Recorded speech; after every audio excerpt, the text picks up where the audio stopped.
मित्रों, आप सभी को नव वर्ष की हार्दिक शुभकामनाएं।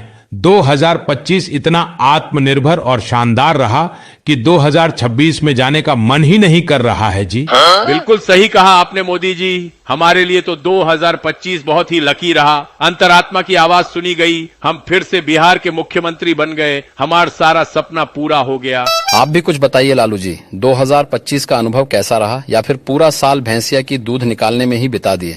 अरे पूछो मत पूछो रे हमसे, हमार सारा सपना टूट गया। ई पलटू राम फिर से मुख्यमंत्री का कुर्सी लूट गया। जितना दुख तेजस्वी बिटवा के हारने का नहीं हो रहा है, उससे ज्यादा कलेजे में जलन ई पलटुआ के फिर से मुख्यमंत्री बनने पर हो रही है। तुम हमसे इतना जलता काहे है रे पार्टनर? तुमको तो खुश होना चाहिए कि बिहार को फिर से एक अनुभवी और जुगाड़ू मुख्यमंत्री मिल गया है। चुप रहो, तुम बूढ़ा गया है रे पलटू। हमार बिटवा तेजू ही मुख्यमंत्री बनने के लिए एकदम फिट उम्मीदवार था। उसके अंदर लालू के लालटेन से गर्म किया हुआ खून दौड़ रहा है। तुम्हारा खून तो ठंडा पड़ गया है रे कुर्सी कुमार। शांत हो जाइए लालू जी। भारत में बिना मैट्रिक पास किए चपरासी की नौकरी भी नहीं मिलती, और आप एक 9वीं फेल व्यक्ति को मुख्यमंत्री बनाने का सपना देख रहे हैं। वक्त रहते अपना सपना बदल दीजिए, या फिर देश बदल लीजिए। वाह योगी जी वाह, क्या जबरदस्त डायलॉग बोला है आपने। खैर, इन सब पुरानी बातों पर मिट्टी डालिए और ये बताइए कि न्यू ईयर की पार्टी कौन दे रहा है? पार्टी तो ई पलटू को ही देना पड़ेगा, फिर से मुख्यमंत्री जो बन गया है ससुरा। अरे पार्टी तो हम दे देते पार्टनर, लेकिन हम चाहते हैं कि इस वर्ष पुण्य का पहला काम तुम ही करो। 2025 तो कुछ अच्छा नहीं रहा तुम्हारे लिए, शायद पुण्य का काम करके यानी पार्टी देकर 2026 में तुम्हारा भाग्य खुल जाए। मैं भी आपकी बात से सहमत हूँ नीतीश जी। शास्त्रों में भी लिखा है, इस वर्ष का पहला शुभ काम लालू जी के हाथों ही होना चाहिए। हमको चने की झाड़ पे मत चढ़ाओ रे तुम लोग। तुम लोगों को पार्टी देने से अच्छा है उन पैसों से चारा खरीद कर हम अपनी भैंसिया को खिला दें। कम से कम दूध तो मिल जाएगा ससुरा। यही एटीट्यूड के कारण आपके लालटेन का लाल अब पीला पड़ने लगा है लालू जी। भैंसिया सिर्फ आपको दूध दे सकती है, लेकिन हम लोग आपके लिए साक्षात भगवान से प्रार्थना करेंगे। डील बढ़िया है रे पार्टनर। अगर हम तीनों ने मिलकर सच्चे मन से प्रार्थना कर दी तो तुम्हारा भाग्य जरूर खुल जाएगा, सोच लो। और अगर फिर भी आपके भाग्य का दरवाजा नहीं खुला तो बाबा का बुलडोजर किस दिन काम आएगा। ऐसा बुलडोजर चलाऊंगा कि भाग्य के दरवाजे के साथ साथ आपकी किस्मत का ताला भी टूट जाएगा। तुम रहने दो रे बाबा बुलडोजर, हम अपने भाग्य का दरवाजा खुद ही खोल लेंगे। तुम लोगों को इतनी मेहनत करने की आवश्यकता नहीं है, समझे?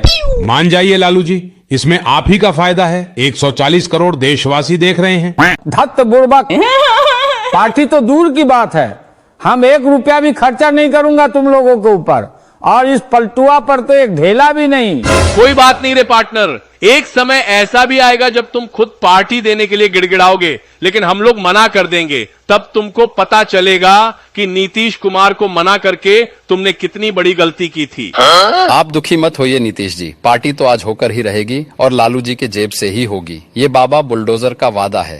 अरे कोई जबरदस्ती है का रे बाबा बुलडोजर? तुम अपना बाबागिरी यूपी में दिखाना। लालू बिहारी के सामने ये सब नहीं चलेगा। अगर करोगे ज्यादा वादा तो निकाल देंगे तो हर पादा। तो फिर ठीक है, अब समय आ गया है आपको बाबा की शक्तियों और कानून से परिचित कराने का। मोदी जी आदेश करें योगी जी। संसद में कल ही एक विशेष बिल पास कराइए, जिसके अंतर्गत कोई भी व्यक्ति बिना मैट्रिक पास किए देश में किसी भी इलेक्शन में खड़ा नहीं हो सकेगा। अब देखते हैं आपका बिटवा इलेक्शन में कैसे खड़ा होता है। अरे वाह, आप तो ज्ञानी बाबा हैं योगी जी। इतना अद्भुत आइडिया तो मेरे मन की बात में भी नहीं आया था। अरे रे, तुम लोग ऐसा नहीं कर सकते हो रे, ये तो सरासर नाइंसाफी है। हम इस बिल का विरोध करता हूँ, कुर्ते फाड़ प्रदर्शन करूंगा। विरोध करके कुछ हो नहीं होगा रे पार्टनर, हम तो ही सोच रहे हैं बेचारे तेजू बिटवा का क्या होगा। अब तो लगता है मुख्यमंत्री बनने का सपना अधूरा ही रह जाएगा। चिंता की कोई बात नहीं है लालू जी। तेजस्वी को आप कल ही स्कूल में एडमिट करवा दीजिएगा। 2-3 साल मेहनत करेगा तो मैट्रिक की परीक्षा पास कर ही जाएगा, फिर लड़ लेगा चुनाव। अरे 2-3 साल तो बहुत दूर की बात है मोदी जी। वो ससुरा 200-300 साल में भी पास नहीं कर पाएगा। कृपा करके इस बिल को आप रद्द कर दीजिए महाराज। हम आपको रोज सुबह भैंसिया का गर्मा गर्म दूध भिजवा दूंगा। योगी जी, क्या मुझे लालू जी की बात पर अमल करना चाहिए या बिल ले आऊं? बिल्कुल भी नहीं मोदी जी। लालू जी ने न्यू ईयर पार्टी देने से इनकार करके बहुत बड़ी गलती की है। इसकी सजा इन्हें जरूर मिलेगी और बराबर मिलेगी। अरे हम पार्टी देने के लिए तैयार हूं भाई, बताओ कहां जाना है? लिट्टी चोखा खाना है या पिज्जा? हम सब कुछ खिलाऊंगा, तुम ही इन्हें समझाओ रे पलटू। हम खुद ही नहीं समझना चाहता हूं तो इन्हें क्या समझाऊं पार्टनर? हमने पहले ही कहा था कि हमारी बात मान लो, पर तुमने मना कर दिया। तुमको मुख्यमंत्री की कुर्सी की कसम, हमारा बात मान लो रे पलटू भाई, हमारा करेजा मुंह को आ रहा है। चलो, अब जब तुम इतना रिक्वेस्ट कर ही रहा है तो बात मान ही लेते हैं। हम वादा करते हैं कि ऐसा कोई बिल नहीं लाया जाएगा। मोदी जी, अब बता दीजिए हमारे लालू पार्टनर को सच्चाई। हम तो मजाक कर रहे थे लालू जी, इस बहाने कम से कम आप पार्टी के लिए तो मान गए। थोड़ा पहले मान गए होते तो हमें इतना नाटक नहीं करना पड़ता। Happy new year Lalu ji. और एक बात हमेशा याद रखिएगा, ना तीर से ना तलवार से, सिर्फ बाबा बुलडोजर की मार से हिल उठता है पहाड़ भी, बाबा बुलडोजर की दहाड़ से।